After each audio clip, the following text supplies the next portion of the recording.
So we're discussing the mitzvah of Kibbud Av, honoring the father and mother.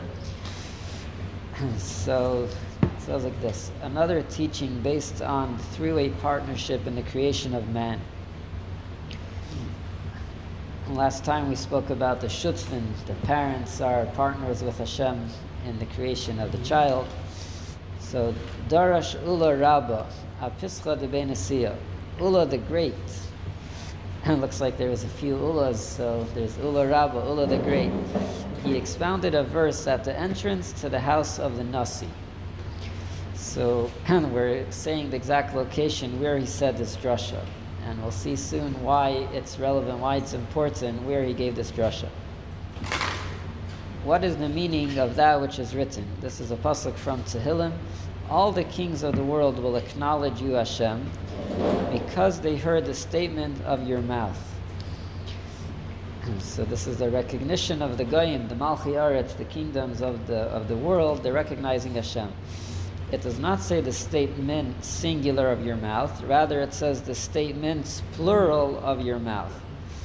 This indicates that when the Holy One, blessed is He, said the first two of the 10 Commandments, I am Hashem your God, and you shall not have other gods, the nations of the world said, He is saying that for the sake of His own honor. Hashem is saying, I'm the boss, I'm the only God, everyone, no one else, no other gods. So the Goyim said, that's l'kvayid atzmai, that's for his own kavod. But when he said the 5th commandment, that is honor your father and your mother, they retracted their position and acknowledged the first 2 statements. So only after hearing kabed esavicha v'esimecha, then they recognized the first, and they said it's not only about Hashem's kavod, it's not only about Hashem's honor. What? Even more so that I'm reading the English explanation. Oh, they reason that if one must honor his father and mother, all the more so one must honor Hashem. Yeah, kal v'chomer. Since not only is Hashem a partner in one's creation like parents, but He also has control over one's life and death. So here we have the Aseres Hadibros complementing each other. Now, why was it important that Ula said this on the entrance of the Beit Nesiyah? The Gemara started off that he said this drasha when he was by the entrance of the Beit Nesiyah. So let's look at footnote 1. Ula realized that the members of the household of the Nasi had a tendency to look down at the common people. Because we're talking about the Nasi, so he's from the important people, so he looks down at regular people. To help dispel this notion, he expounded the following teaching, which shows how Hashem cares about the honor of simple people at the entranceway to their house. So he's really giving a drasha to the Beit Nesiyah, to the Nasi, and he's teaching them a lesson of respect. That it's not just that you have to respect the important people, you have to respect everyone. Kabed esavicha v'esimecha.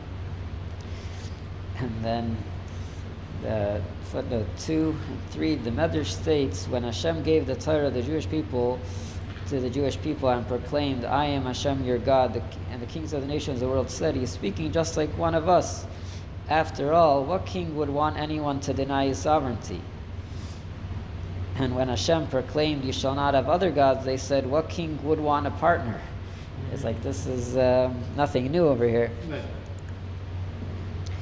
So let's look the second paragraph in 3. It is stated further in that medrash, the kings of the world said, in our cultures, whoever signs up to be a soldier of the king must forsake his parents and devote himself entirely to the king. Like the famous one, they say, who's your father? Mother Russia. So it's you give up you're devoted to the country. But this one, Hashem proclaims, honor your father and your mother.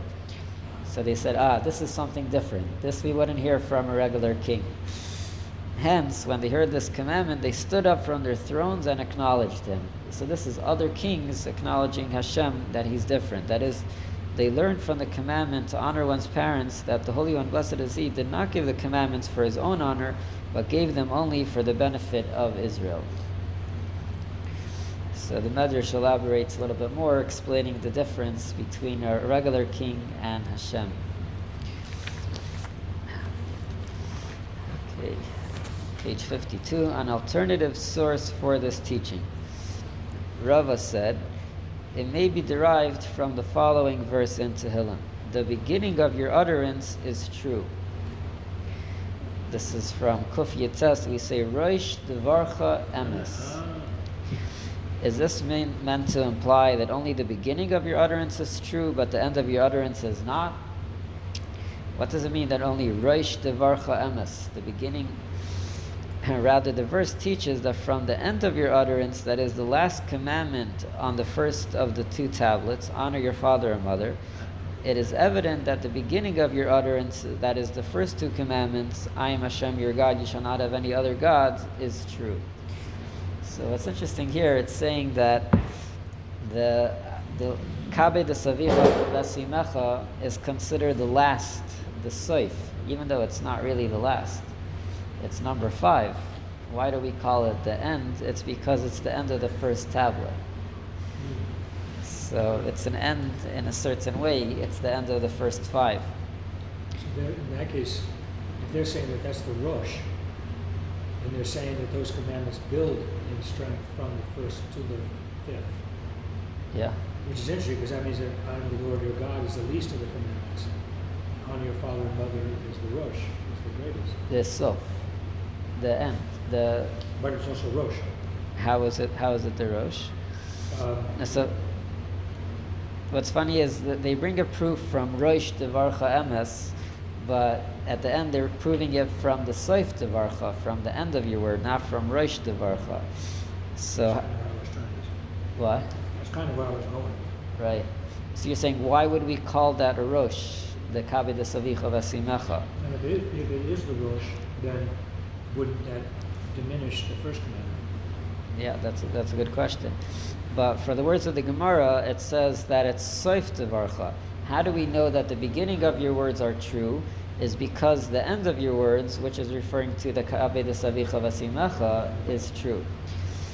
So let's see. In other words, if the least of your commandments is true, it's all the more so the greatest of your commandments is true. I think it's going along with what he just said earlier, that when they heard the beginning, they thought it was only for Hashem's honor. He's doing it just for himself.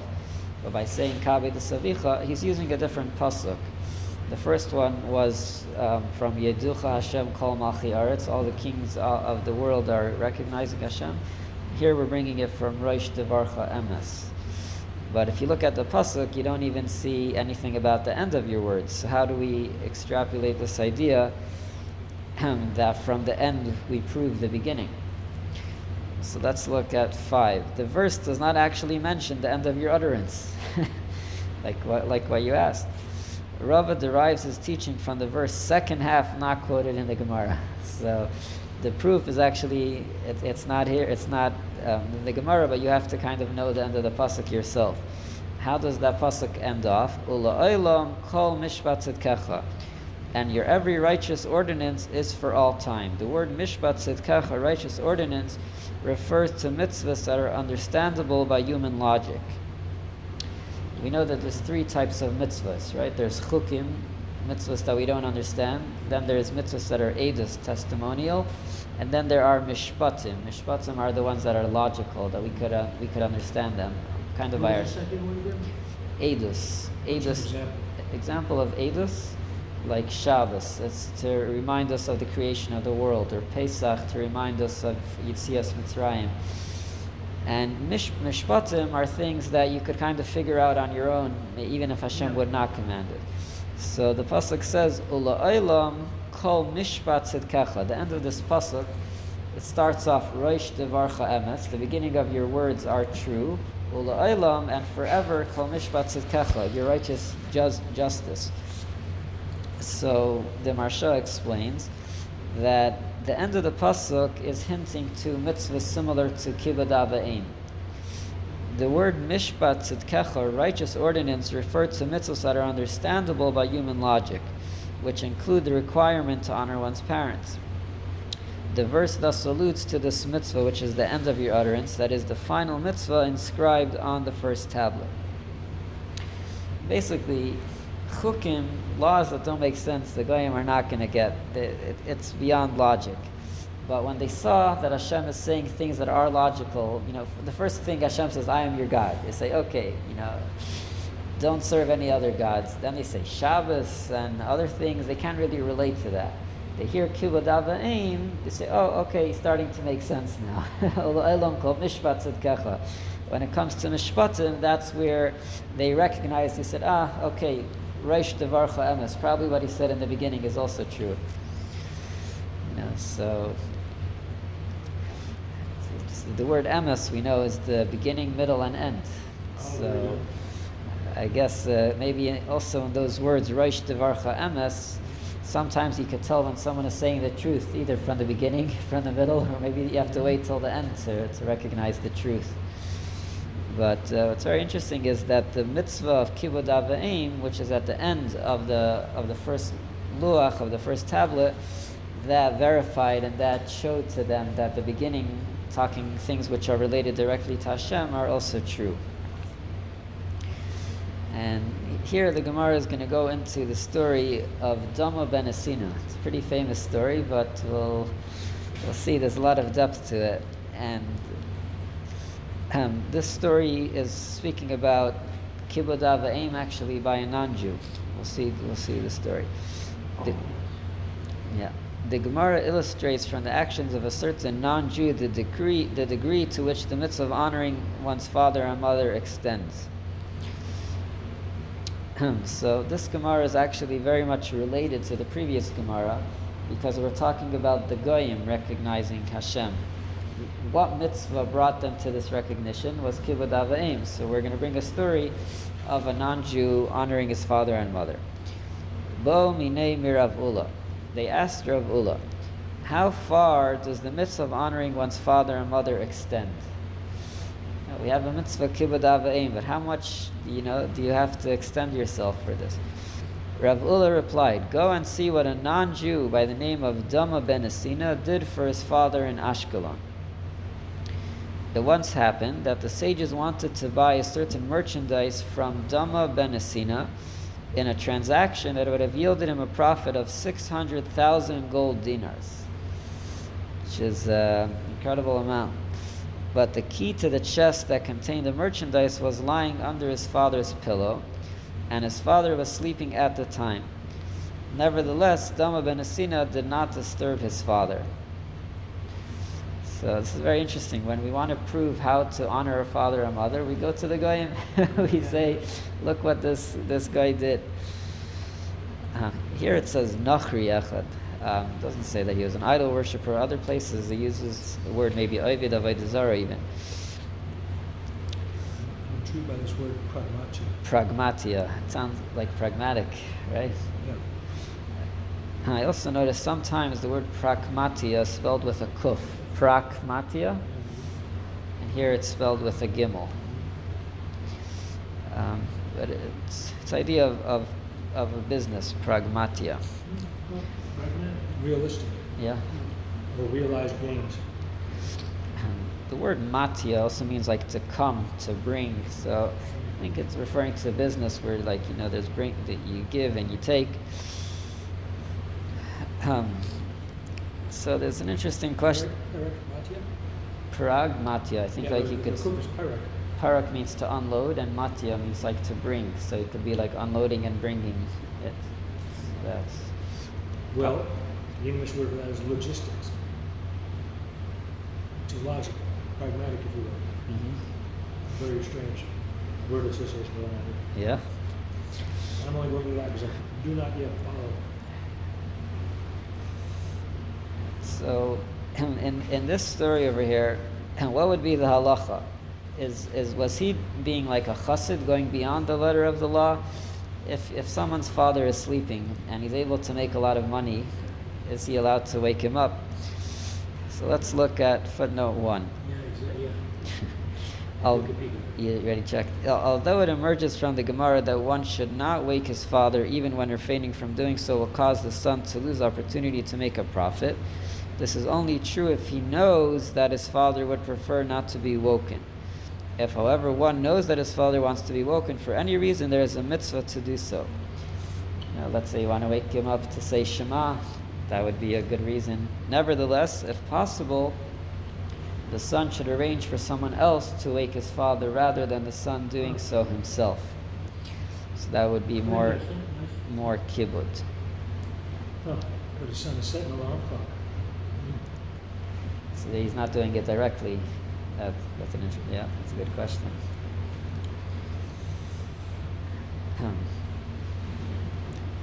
We'll look at the additional references on the bottom, the shaded box. This is from Rav Moshe Feinstein. He says, seemingly, Dama's father was mentally deranged, as was his mother, see next Siman. And Dama knew that his father would prefer to remain sleeping, even though it meant that his son would lose the opportunity to make a large profit. One can assume that most parents would want to be woken under such circumstances.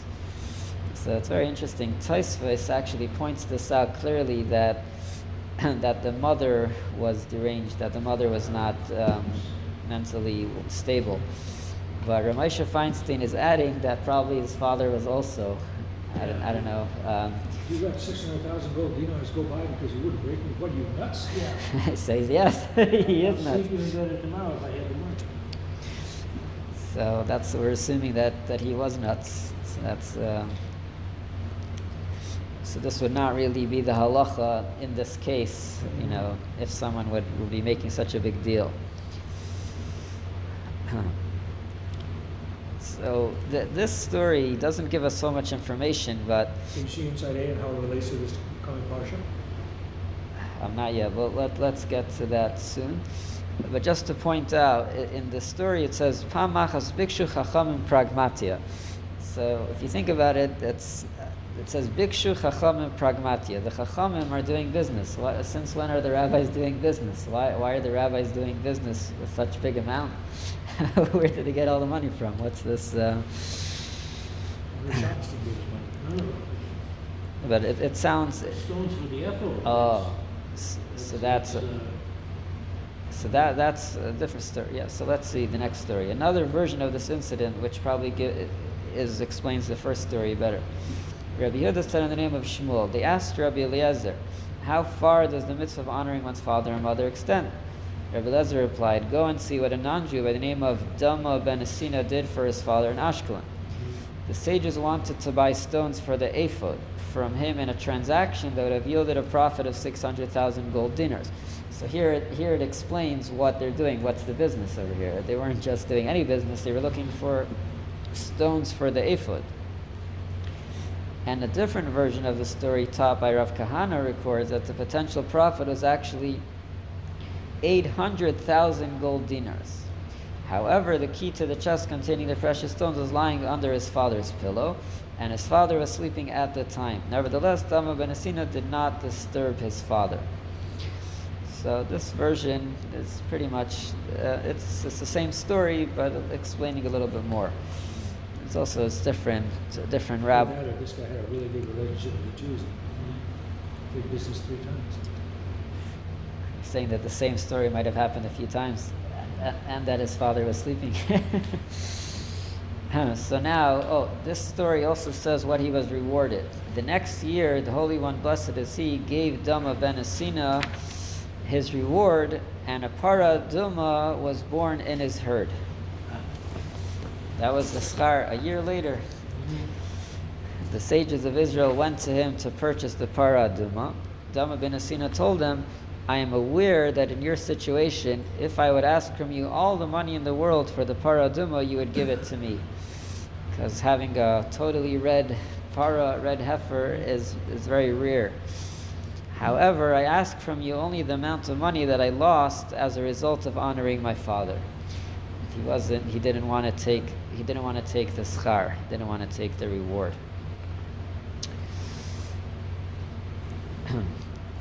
So this, we need a little bit more explanation over here. Why was he rewarded with a Parah Adumah? Why specifically was this the schar? How does that relate to the mitzvah of Kibbud Av, to honoring your father and mother? Not only how does it relate, these two mitzvahs seem very opposite. We mentioned that Kibbud Av is very logical. It's a mishpat. And Parah Adumah is the total other extreme, where we don't understand at all. And the reward that he's getting for Kibbud Av is that he's getting a Parah Adumah. And Parah Adumah doesn't really relate to Goyim in any. They're not obligated in Parah Adumah. Kibbud Av they might be, obligated somehow. Said in the notes, are not obligated to Kibbud Av by the 7 Noahide laws. It's not part of the 7 Noahide laws. So that also makes a question: why are we learning it from a Goy? If we're asking a question, to what extent do you have to do Kibbud Av so why are we learning this from a Goy? Maybe a Kalvachoma. If a Goy, that's... He wasn't commanded or hindered to do it by himself. So this is actually the Gemara comments. V'amar Rav Chanina, and Rav Chanina said, now, if someone who is not commanded to perform the mitzvah of honoring his parents, that is Damu as a non-Jew, received such reward, then someone who has been commanded, that is a Jew who performs the mitzvah, how much more so does he receive reward? And this goes into the big question of, is it a bigger mitzvah, is it a greater deed if you do something that you are commanded or that you're not commanded to do so? For Rav Chanina said, someone who performs a mitzvah that he is commanded to do so is greater than someone who performs a mitzvah that he is not commanded to do. Why is that? If someone is commanded, why is that greater? So let's see, footnote 6. Someone who is obligated to perform a mitzvah is worried that he may not fulfill his obligation. So you have that stress, I have to do this mitzvah, makes it harder. A person who is not obligated ever always has the option of stopping if it gets difficult. So he always has the option, he has the way out. So that's why someone who is commanded, it's a greater mitzvah. Moreover, Satan, the Yitzhak Hara, puts greater effort into disrupting someone who is obligated to perform a mitzvah. Since it is more difficult for him, his reward is greater. So that's why, there's two reasons here. First of all, the person, because he doesn't have this worry, he doesn't have this stress, so someone who's commanded is gadol, is greater, or because the Yitzhak Hara tries to get in his way more by someone who is commanded, by a mitzvah. So let's look deeper into why the Parah Adumah and why we're learning from someone that was non-Jewish. Look at Insight A on page 53. It is a non-Jew's example. It is fascinating that the Gemara holds up a non-Jew as the epitome of properly honoring one's parents. Although non-Jews are not even obligated to honor their parents, because honoring parents is not one of a non-Jew's 7 mitzvahs. Dama ben Asina, in this extraordinary regard for his father, became the role model in this mitzvah for the entire Jewish people. Likewise, the sages praise Esav of all people for the superlative honor he used to show his father Yitzchak. It's interesting. What did Esav do to honor his father?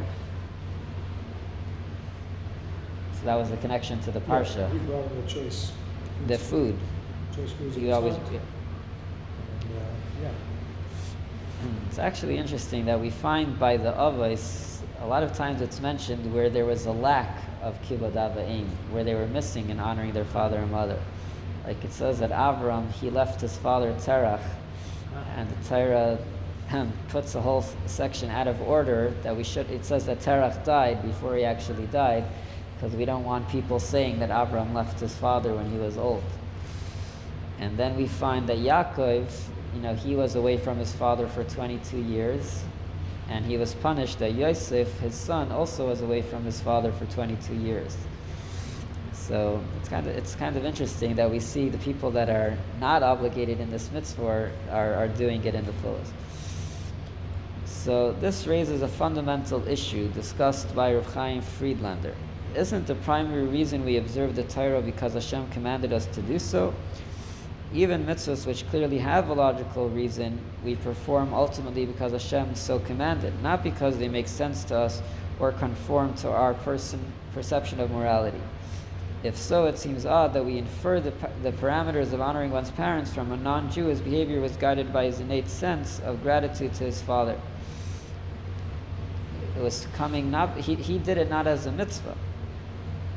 So why are we learning this from a non-Jew? From this we learn that although our principal reason for serving Hashem is indeed because of His command, we must also perform rational mitzvahs as an expression of our inner goodness.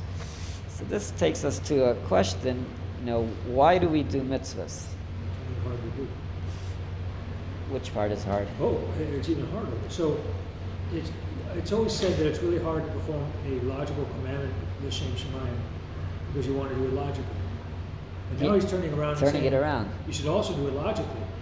Yeah. So that's almost impossible to accomplish both of those things. You're having two kavanas. You're doing it because Hashem said, and at the same time, contradictory. Why is it a contradiction? Because a non-Jew, a Nachri, can do for the sake of the logic of the situation. And yet you're supposed to honor God by doing it. So it can be very hard to accomplish both things. It could be hard, but it's possible. Even the logical mitzvahs that the Goyim do, there is a discussion, if he only does it because it's logical. Let's say a guy does the Sheva mitzvahs and not because Hashem commanded to do so. Is there something to that or not? Because you're supposed to do everything as a mitzvah, but at the same time, when certain mitzvahs are logical, if you do it for the logical reason only, is that okay? But here we're saying that besides for doing it as a mitzvah, you also have to be a mensch. You also have to recognize the rationale behind the mitzvah. So now you've discovered l'shem shamayim, and you're struggling as hard as you can to do the mitzvah l'shem shamayim. And a rabbi walks up to you and says, no. You've got to peel some of that off and continue to perform the mitzvah for its logical reasons. So you have to diminish your love for Hashem, your avodas Hashem, in order to pursue the logical, natural way of things, the teva way of things. That would be like a wrenching feeling to a real hustle. So, not necessarily do you have to peel off or diminish from the l'shem shamayim. Why is Hashem commanding us to do things? There's a medrash that says the mitzvahs were given to refine the creations. So how is a mitzvah supposed to refine you if you're not becoming a mensch through the mitzvah? If you're just doing it l'shem shamayim and it's not really affecting you to be a better person, the mitzvah is not having that refinement effect, and that's part of the l'shem shamayim. Part of what Hashem wants us to do mitzvahs is to make us better people. And that's actually what it's saying over here, is that sometimes we kind of have to put on that goyish cup in a way, kind of think of the mitzvah, the logical mitzvahs, as a goy would do it, which means we should do it also as a sense of akaras hatov, of gratitude, realizing that what your parents do for you. Seems to be walking a very fine line. Yeah. How easy it would be to fall off on either side. This is always what's expected from Jewish people, to walk on that fine line, to do opposites. So let's see. Hashem instilled within man, both Jew and a non-Jew, a conscience which guides him towards good behavior. We must use this innate sense of rectitude to help us properly serve Hashem. Dama ben Asina, through his conscience-driven sense of gratitude to his parents, is thus able to instruct us in our legal obligation to honor our parents. So that's what we learned from Dama ben Asina, that we also have to have akaras hatov, we also have to have gratification and thanksgiving to Hashem. So that also ties in. Conversely, if a person has thanksgiving. Conversely, if a person has corrupted his inner sense of morality, he will be a poor servant of Hashem. So here we're saying how they're actually complementing each other. That a person who is not a mensch, he's missing in his morality, his avodas Hashem is not complete. Even if he observes every mitzvah to the letter. If a person honors his parents out of a sense of gratitude... Not out of a sense. What? Not out of a sense. Not out of a sense of gratitude, thank you, and devotion, but just because of a detached commitment to Hashem's command, his mitzvah will be hollow indeed. That's the danger. That's what I was describing. Yeah. He would be like the egoist who fulfills you love your fellow as yourself, not because he actually cares for others, but because Hashem told him to. So Exactly. So that's what we're saying here, that you have to have the two sides. And that's always been one of the accusations against the Jews is, they only do what they think is right, not what, they don't do it out of a sense of compassion. Yeah, so this is what the Gemara is pointing out, that it's actually the opposite is true. You need to have both.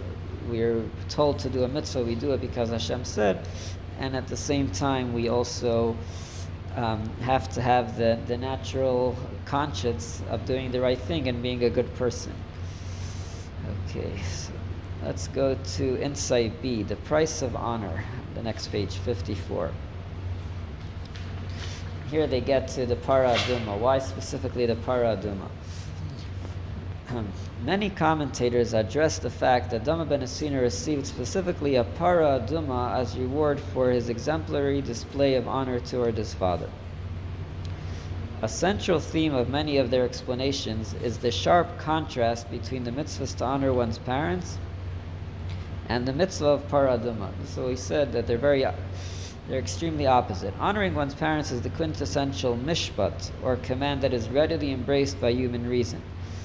It is eminently logical that one should have to show gratitude to his parents who brought him into this world and provided for him during his years of development. The Parah Adumah, on the other hand, is the quintessential Chok, or decree that human reason is hard-pressed to explain. A mitzvah that Shlomo, the wisest of all men, could not explain, saying, I would be wise, but it is far from me. Even Shlomo HaMelech, the wisest of all men, said that Parah Adumah is distant, it's hard to understand. One of these explanations is that of the Kotzker Rebbe, Reb Menachem Mendel Morgenstern. Adumah's readiness to forgo a huge profit, so not to disturb his father's sleep, and his subsequent refusal to gain from his act of honoring his father, served as a great accusation in heaven against the Jewish people, who are not known to match Adumah's great zeal in honoring their parents. So this story, actually, the way the Kotzker Rebbe is saying, was not good for the Jewish people, because they're saying, look how much a goy, do we have a story like this by the Jewish people? Therefore, Hashem gave Adumah the Parah Adumah as his reward, affording the Jewish people an opportunity to display their great love for his commandments, thereby rebutting the complaint against them. By making it clear that they would pay any price, Adumah would ask for his precious cow. The Jews demonstrated how much they were willing to sacrifice for a mitzvah of Hashem that they did not understand. In contrast to Adumah's willingness to suffer a loss for Hashem's command, extend only to do a mitzvah that reason does embrace. So the Parah Adumah was actually, the fact that he was rewarded with his Parah Adumah, according to this, is not for Adumah, it's actually for the Jewish people. I wonder if he prevented them from achieving atonement, or refusing to take the huge but the fact that they were willing, I think that might be enough, just the fact that they were willing. How much were they tested, It's true, because in actuality, Adumah, he actually lost money, according to, but the Jewish people, they were willing to give money. If they felt a sense of relief, they would be like the people running away from school. Was it Sinai? Yeah. Yeah, there's a lot of nuance there. Yeah. So a different aspect of this theme is elaborated by Ra'anach, Rabbi Yoban Baruch, Ibn Chaim. He explains that the point of this reward was to demonstrate to Adumah, and to us as well, the true value of fulfilling a divine commandment.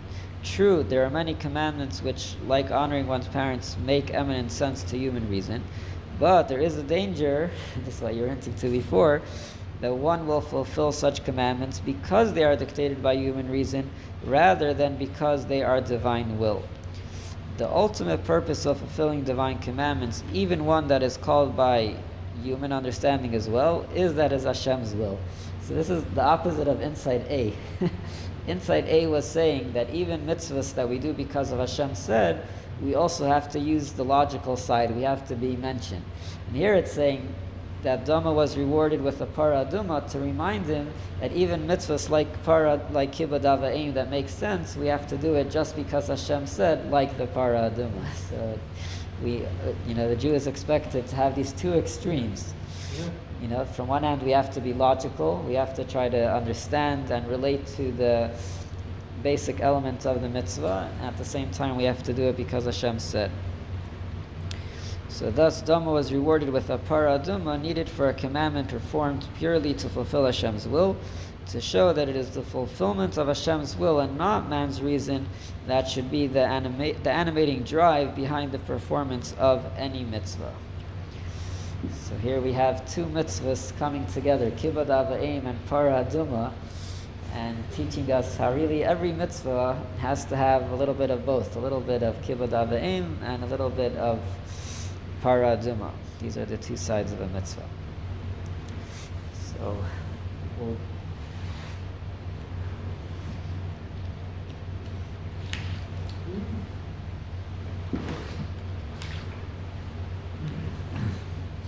we'll go a little bit deeper into the recognition of the goyim. We said before that when they heard the first two statements of Hashem, they said, it's only for Kibbud Atzmai. It's only for his own honor. And then when they heard Kabed Savicha Vasimecha, then they said, it wasn't just for his own honor. I keep thinking about all the ways that that people fail to honor their parents. They used to let old people die of exposure. Certainly in our world, we scoff at the elders for their lack of understanding of modern technology. All of those kinds of disrespects that we show, and certainly the rabbis' demonstrations of love for their parents are things we can't even match. There's that guy who walked along putting his hands under his mother's feet every step she took. Yeah. And this is held up as what's appropriate. And generally when children leave home, a lot of times it's, I'm out of here, I've had enough. And that's a harder commandment to observe than people, than it gets credit for. And I think that's why it's on the first side of the tablets, which is what I was talking about last week. Because it's harder to relate to? It's not intuitive. There are many, many societies where Kibbud Av is not natural. Mm-hmm. Get them out, kill them, leave them on ice floe, poison them with coconut water, as I mentioned last week. Set them out on a mountaintop and die of exposure. These things are, the exposure one was practiced by the Greeks, the Spartans in Israel's time. Yes, but from the other hand, we have the story of Dama ben Asina, who was a non-Jew, and he's an exceptional. You say he's an exception. An exceptional non-Jew as well as an exceptional. I just that in the back of my mind as we read these things. So we're going to go to where it says Bishah. It's in bold. Bishah Shamra Kadosh Baruch Hu L'Moshe. It's in the center of the page. This is from the Magid of Mezrich. This explanation, when I read it, really very, very fascinating. So he says, when Hashem told Moshe, the non-Jews, they said, he's doing it all for his own honor. Anochi, I am your God, and don't have any other gods. So the nation said, yes. So the nations of the world said, he's seeking his own honor. Kasha. So he says, this is difficult. Everything that Hashem created in the world, we say that everything Hashem created is for his honor. Shenamar, kol hanikra b'shmi v'lechvaydi b'rasiv. It says that all that's created was created for my glory, for my honor. Imkein ma amru l'kvaydehu dairish. What are the nations saying, like, he's doing it for his honor? Well, isn't everything for Hashem's honor? So he's twisting the whole thing around. Like, if you worship the sun, then no. So look at a second. If you worship the Nile, then no. Let's look at a second question. Another question. Mahu lo yeh lecha elikim acherim. What is Hashem saying? Don't have any other gods. Why would we even think that there's other gods?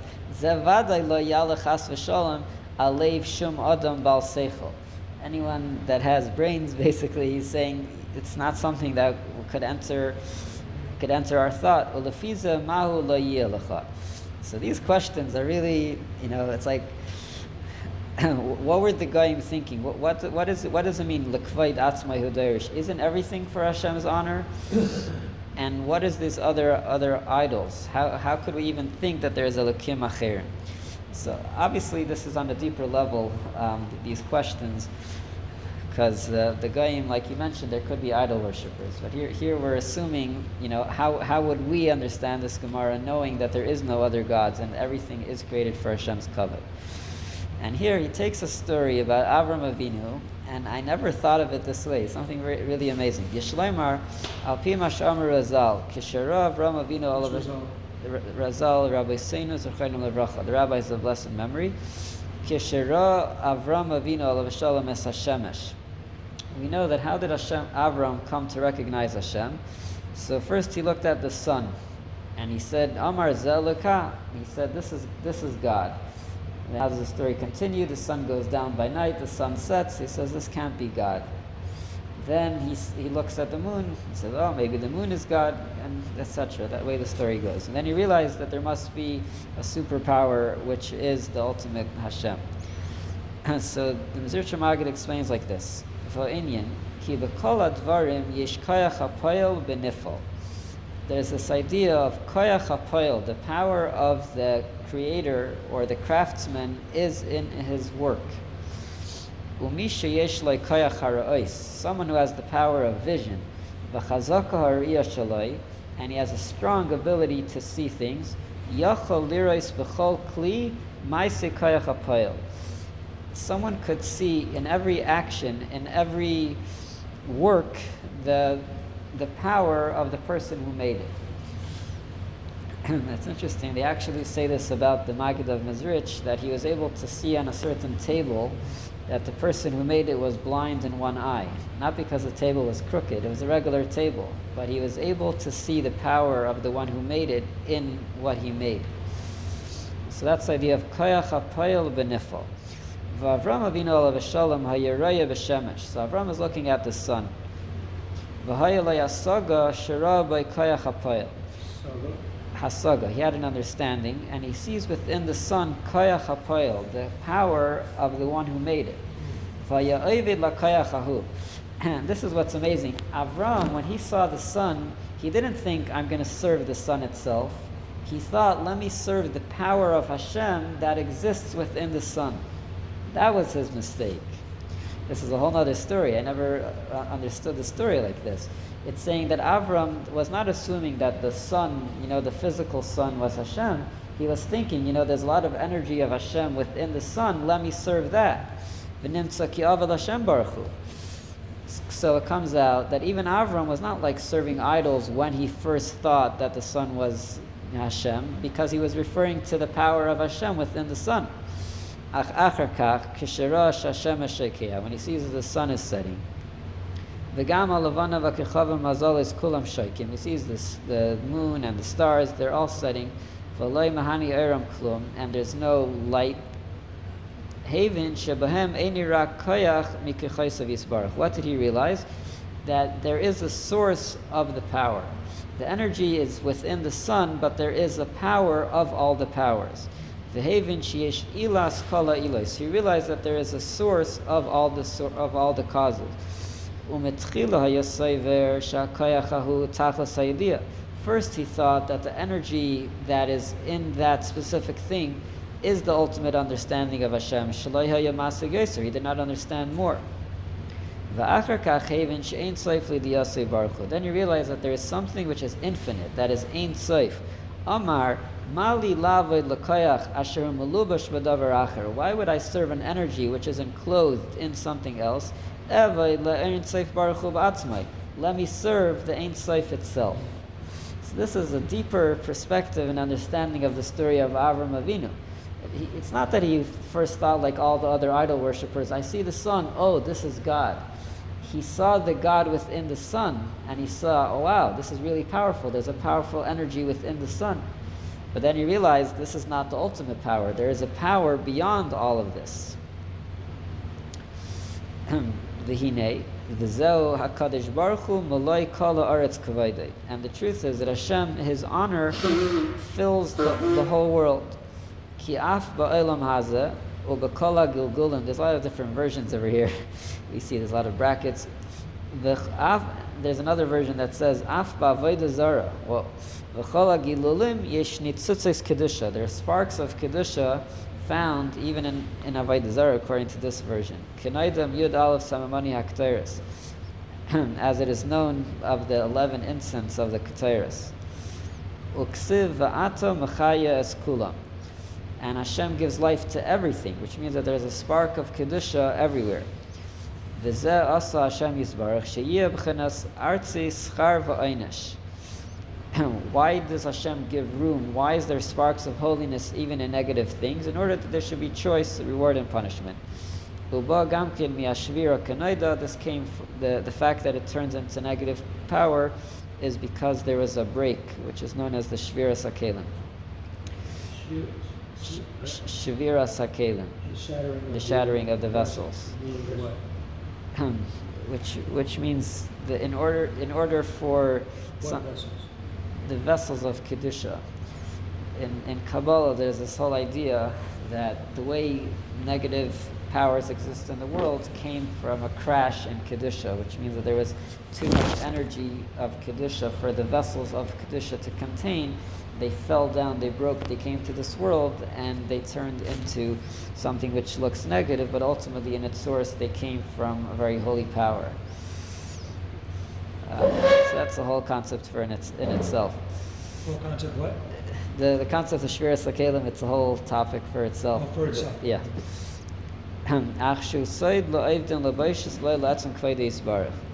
Sha'aminim oimrim she'ein kaved Hashem yisbarach she'yashgiach ba'elam hashafal.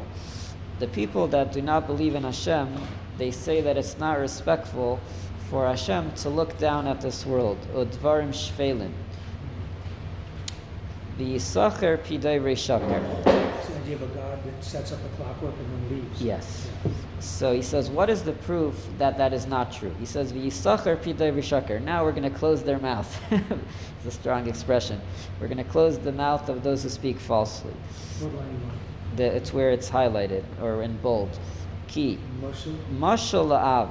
The example to show that it is not true what they're saying is an example of a father. Shemitipa shaloi nasa havlad.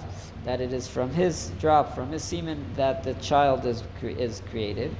V'yesh boi kol midas tovos u'midas shvelis u'megunas.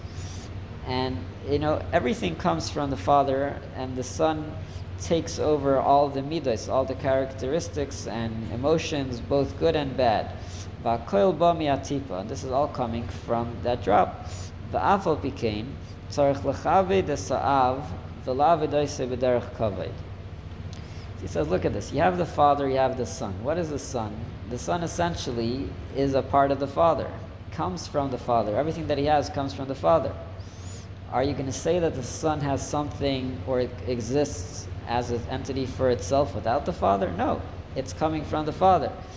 But what do we have to do? Kibbud Av. We have to respect the father. Why? Because that's the source. The same idea applies here. Even though Hashem's honor fills the whole world,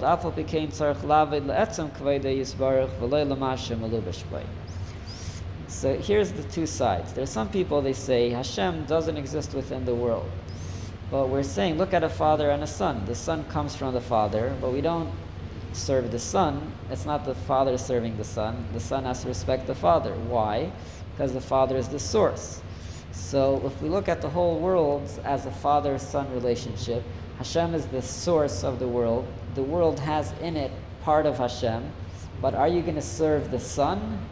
Here it's double meaning. Are you going to serve the son or are you going to serve the father? So he's actually saying that the mitzvah of Kibbud Av really teaches us about the belief in Hashem in general. Don't serve the result. Don't serve something which comes from somewhere else. You have to go back to the source. Okay. I skipped a little bit over here, but basically he connects it to the idea of Einig Shabbos. What happens on Shabbos? We take food, we enjoy it, and we're doing a mitzvah. but what are we doing? We're elevating everything to its source. It's not that the food is the main thing, we're actually elevating all the sparks to its source. Shamayla kol hanitzutus mi'ashvira al yedei Shabbos. That through keeping Shabbos and enjoying the food for the sake of the mitzvah, zeh tikkun shel avodah zarah. This is the correction of avodah zarah, because avodah zarah is the opposite. Avodah zarah says that there is no sparks of Hashem down here in this world. Ube'emes b'avodah zarah ksiv v'alilim karos yikaresim. We say this in davening. V'ha'elilim, and the idols, karos yikaresim, will be chopped off. And he gives an interesting explanation here. The word elilim, elil means God, like kel. But at the end of the word elilim, there is two letters from Hashem's name. Yud mem. That comes from the name of Elokim. Ki be'elilim yesh oisiyus yud mem mi Elokim. V'zeh shemachaya oisam. How do they exist? How does avodah zarah exist? Because they have a little spark of kedusha. They have that yud mem. They have that spark from Hashem. Ubavodah zarah ksiv v'elilim kol liyachlif v'yikares oisiyus yud mem mi elilim. Now what happens if you chop it off? If you take off the letters Yud and Mem from Elilim, they won't Yishar Elil, who call Yachlef. Elil means just like nothing, like Al, it doesn't exist. So the only existence that klippas, that the negative things have, is only from the Yud Mem. If you take that off, if you chop off the energy of Kedusha, then they won't exist.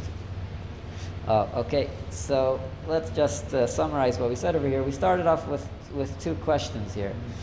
The Goyim said when they heard Anoichi and Lo Yelecha that he's doing it all for his kavod.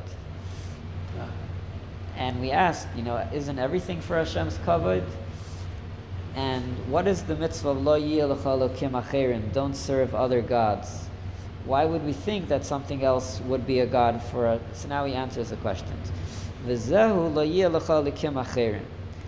Ki ata eincha tzarich ve'eincha rashai lavod l'shum davar ameluva. She says, it is not necessary, and you're not allowed to serve something which is enclosed, which means don't serve the energy of Hashem that's enclosed in anything else. Rak l'Hashem baruch hu levad u'le'etzem kvaydis baruch. Serve the honor which is the source of the honor. V'zeu she'amru. When the Goyim heard Hashem saying, I am Hashem, don't have any other gods, what did they think? Amru lekvaid atzma yuderish. They thought, ki ein kvaidi lashkeach b'shiflus. They thought Hashem was saying, don't look down, that I am kavaid, I am the source of honor, and anything else, I'm not there. That's what they thought. They thought maybe there's another rishus, maybe there's another domain, another control. But when they heard kabe de savicha, they understood, they got it. They said, what is Hashem saying? I'm not saying that I'm not here in this world.